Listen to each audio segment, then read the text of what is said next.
ಸಭೆಯಲ್ಲಿ ಮಾನ್ಯ ಗೃಹ ಮಂತ್ರಿಗಳಾಗಿರ್ತಕ್ಕಂಥ ಅಮಿತ್ ಶಾಜಿಯವರು ಸಂವಿಧಾನ ಶಿಲ್ಪಿ ಬಾಬಾ ಸಾಹೇಬ್ ಅಂಬೇಡ್ಕರ್ ಅವರ ಬಗ್ಗೆ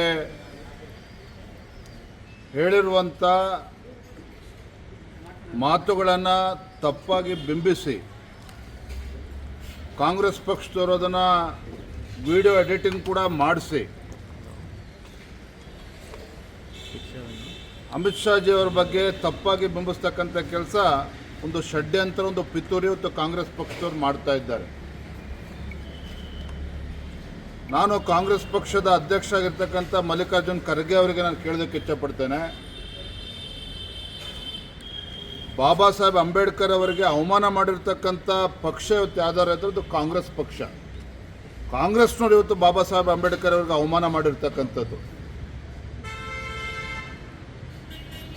ಯಾವತ್ತೂ ಕೂಡ ಅವರಿಗೆ ಗೌರವನ ಕೊಡ್ತಕ್ಕಂಥ ಕೆಲಸ ಕಾಂಗ್ರೆಸ್ನವ್ರು ಮಾಡಲೇ ಇಲ್ಲ.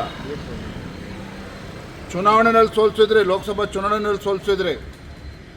ಏನು ಸಂವಿಧಾನ ಶಿಲ್ಪಿ ಅಂತೇಳಿ ಇವತ್ತು ಕಾಂಗ್ರೆಸ್ನವರು ಇವತ್ತು ಅವ್ರ ಬಗ್ಗೆ ಮಾತನಾಡ್ತಾರೆ. ಬಾಬಾ ಸಾಹೇಬ್ ಅಂಬೇಡ್ಕರ್ ಅವ್ರ ಬಗ್ಗೆ ನಿರಂತರವಾಗಿ ಅವ್ರಿಗೆ ಅವಮಾನ ಮಾಡಿರ್ತಕ್ಕಂಥದ್ದು ಕಾಂಗ್ರೆಸ್ ಪಕ್ಷದವರು.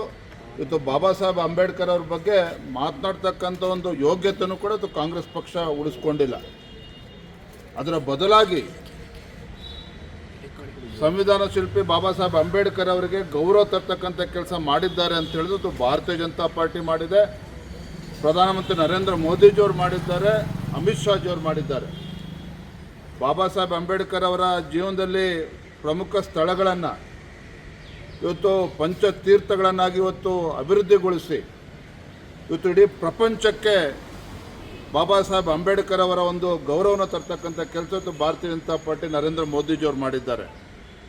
ಇದನ್ನು ಬಿಟ್ಟು ಇವತ್ತು ಕಾಂಗ್ರೆಸ್ ಅವರೇನು ಪಿತೂರಿ ಷಡ್ಯಂತ್ರ ಮಾಡ್ತಾ ಇದ್ದಾರೆ. ನೆನ್ನೆ ನೋಡಿದ ಸನ್ಮಾನ್ಯ ಸಿದ್ದರಾಮಯ್ಯನವರ ಟ್ವೀಟನ್ನು ಕೂಡ ನಾನು ಗಮನಿಸಿದ್ದೇನೆ. ಸಿದ್ದರಾಮಯ್ಯನವರೇ, ಭ್ರಷ್ಟಾಚಾರದಲ್ಲಿ ಮುಳುಗಿರ್ತಕ್ಕಂಥ ತಾವುಗಳು 3 ತಿಂಗಳ ಹಿಂದೆನೇ ತಾವು ಮುಖ್ಯಮಂತ್ರಿ ಸ್ಥಾನಕ್ಕೆ ರಾಜೀನಾಮೆ ಕೊಡಬೇಕಾಗಿತ್ತು. ಅದನ್ನು ಮಾಡಲಿಲ್ಲ ನೀವು. ಈಗಲೂ ಕೂಡ ಕಾಲ ಮಿಂಚಿಲ್ಲ.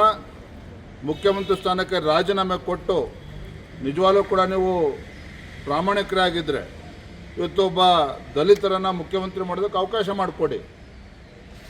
ಅದನ್ನು ಬಿಟ್ಬಿಟ್ಟು ಈ ರೀತಿ ರಾಜಕೀಯ ಷಡ್ಯಂತ್ರ ಮಾಡ್ತಕ್ಕಂಥದ್ದು, ಬಾಬಾ ಸಾಹೇಬ್ ಅಂಬೇಡ್ಕರ್ ಅವ್ರ ಹೆಸರನ್ನು ದುರುಪಯೋಗ ಮಾಡ್ಕೊಳ್ತಕ್ಕಂಥದ್ದು ಈಗಲಾದರೂ ಬಿಡಿ. ದೇಶದ ಜನ ನಿಮ್ಮನ್ನು ಕ್ಷಮಿಸೋದಕ್ಕೆ ಸಾಧ್ಯ ಇಲ್ಲ.